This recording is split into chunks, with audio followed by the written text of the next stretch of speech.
آخری سانس تک عقیدہ حق پہ استقامت نصیب فرمائے، موت کی ہچکی ہو زباں پہ ورد علی ولی اللہ جاری فرمائے، قبر کی پہلی رات ہو زیارت امیر نصیب فرمائے، قیامت کی صبح ہو شفاعت شبیر نصیب فرمائے، وارث کریم کے ظہور میں تاجیل فرمائے، دعائیں قبولیت تک پہنچائیں، سہارا درود کا لیں، بلند آواز سے صلوات پڑھے اللہ۔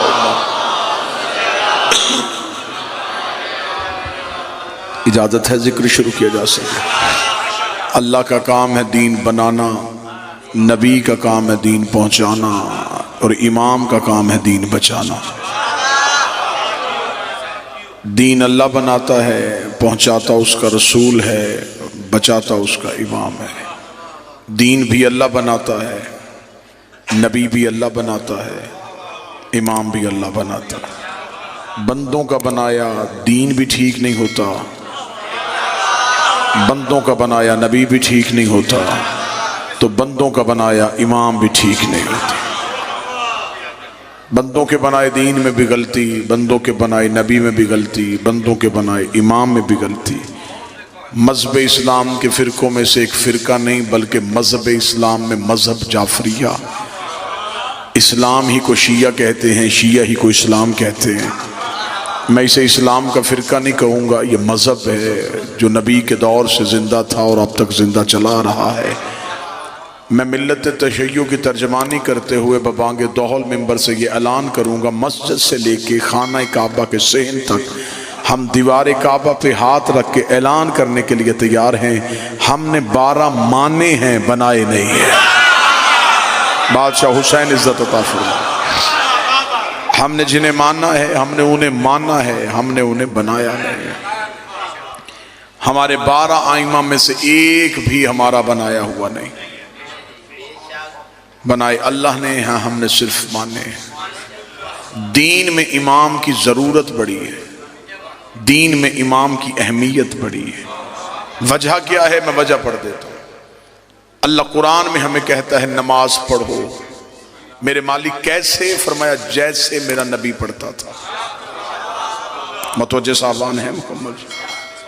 خدا حکم کرتا ہے نماز پڑھو، ابھی قرآن منبر پہ لے آؤ، بائے بسم اللہ سے لے کے سینے والناس تک قرآن میں حکم نماز ہے، طریقہ نماز نہیں۔ خدا نے یہ نہیں بتایا اتنی دیر قیام کرو، یہ سورت پڑھو، رکوع میں اتنی دیر جھکو، سجدہ اتنی دیر کرو، فجر کی نماز میں اتنی رکعتیں پڑھو، ظہر کی اتنی پڑھو، یہ نہیں۔ حکم ہے نماز پڑھو، کیسے؟ جیسے نبی پڑھتا تھا۔ روزہ رکھو، میرے مالک کتنی دیر کا؟ جتنی دیر کا نبی رکھتا تھا۔ زکوٰۃ دو، میرے مالک کتنی؟ جتنی میرا نبی دیتا تھا۔ کعبے کے چکر کاٹو، طواف کرو، میرے مالک کتنی دفعہ چکر لگائیں؟ جتنے میرے نبی لگاتا تھا۔ خدا نے ہمیں پورے دین میں نبی کا محتاج کر دیا۔ نبی کی اطاعت کے بغیر نہ نماز پڑھی جا سکتی ہے، نبی کی اطاعت کے بغیر نہ روزہ رکھا جا سکتا۔ اب ہم بہت بعد میں آنے والے لوگ ہیں، ہمیں کون بتائے گا کہ نبی کیسے پڑھتے تھے؟ قرآن نے تو حکم دیا ہے۔ جب حدیث کی کتابوں میں آئے تو کسی امام نے کوئی حدیث لکھی، کسی نے کوئی حدیث لکھی، کسی نے کوئی حدیث لکھی۔ ہر ایک نے اپنے امام کے کہنے پہ نماز کا طریقہ بدل دیا۔ کسی نے یہاں ہاتھ رکھ لیے، کسی نے یہاں ہاتھ رکھ لیے، کسی نے یہاں ہاتھ رکھ لیے۔ یہ جھگڑا قرآن کا نہیں تھا، امام کا تھا۔ یہ لڑائی قرآن نے شروع نہیں کی، امام نے شروع کی ہے۔ یہاں ہاتھ باندھنے والا نیچے کرنے کو تیار نہیں، نیچے ہاتھ باندھنے والا اوپر کرنے کو تیار نہیں، کھولنے والا باندھنے کو تیار نہیں، باندھنے والا کھولنے کو تیار نہیں۔ ہر بندہ کہتا ہے میری نماز ٹھیک ہے، میری نماز ٹھیک ہے، میری نماز ٹھیک ہے۔ یہ لڑائیاں بعد میں کریں گے، نماز کس کی ٹھیک ہے پہلے یہ پتہ کرتے ہیں امام کس کا ٹھیک ہے۔ جو بول سکے وہ ہاتھ اٹھائے۔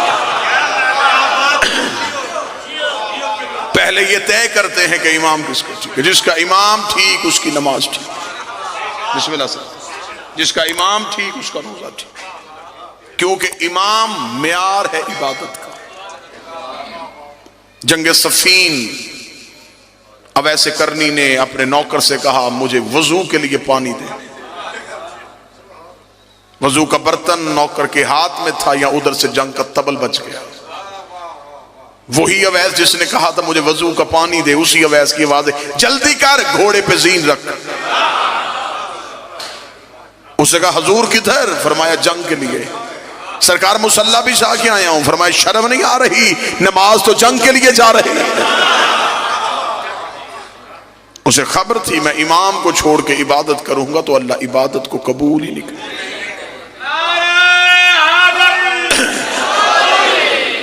جو نتیجہ دینا چاہتا ہوں وہ نتیجہ جیسے جیسے آپ توجہ کرتے جائیں گے نتیجہ قریب ہوتا جائے گا. اب یہ کون بتائے کہ نبی نماز کیسے پڑھتے تھے؟ مذہب اسلام کے مختلف فرقے، ہر فرقے کا ایک ایک امام. جھگڑا ختم ہو سکتا ہے، لڑائی بہت آسانی سے ختم ہو سکتی ہے. جس نے جو امام لے کے آنا ہے ہم ماننے کے لیے تیار ہیں، لیکن کوئی اپنا امام نام سامنے رکھ کے بتائے کہ کیا اس کے امام نے نبی کو نماز پڑھتے دیکھا ہے؟ کیا اسے نبی کو نماز پڑھتے دیکھا؟ لیکن جب ہم نے ان آئمہ کی ہسٹری پڑھی تو کوئی 70 سال بعد آیا، کوئی 80 سال بعد آیا، کوئی 95 سال بعد آیا، ایک سب سے آخر میں جو ہے وہ 125 سال بعد. انہیں کیسے پتا تھا کہ نبی کیسے پڑھتے تھے؟ اب اس کا مطلب ہے مذہب اسلام کے جتنے فرقے ہیں انہوں نے جن اماموں سے پوچھا ان اماموں نے مصطفیٰ کو دیکھا نہیں، انہوں نے مصطفیٰ سے مذہب کو سنا اور سن کے آگے بتایا. اب ہم سے پوچھو کہ ہم شیعہ ہاتھ کھول کے نماز پڑھتے ہیں، ہم شیعہ روزے کا وقت ایسا کیوں رکھتے ہیں؟ ہم سے پوچھو کہ ہم نے دین کہاں سے لیا ہے؟ عزت قرآن کی قسم ہے ہم نے کسی سے سن کے نہیں لیا. رسول سجدے میں ہوتے تھے، یہ پشت پہ ہوتے تھے. رسول بازار میں ہوتے تھے، یہ کاندھوں پہ ہوتے. اہل بیت وہ ہیں جنہوں نے نبی کو تنہا نہیں چھوڑا. صحابی دین مکمل دے نہیں سکتا کیونکہ صحابی گھر کے اندر نہیں جا سکتا. نبی کی بیویوں سے دین پوچھ نہیں سکتے اس لیے کہ وہ گھر سے باہر نہیں آ رہے. پیچھے ایک ہی اہل بیت بچتے ہیں، نبی گھر میں تو یہ گھر میں، نبی بازار میں تو یہ بازار. پہلا نتیجہ آسان ہو گیا، دوسرا اس سے بھی آسان ہو جائے گا اگر توجہ یوں ہی رہی. دوسری چیز ہے جس سے دین پوچھا جائے اس کا معصوم ہونا ضروری ہے.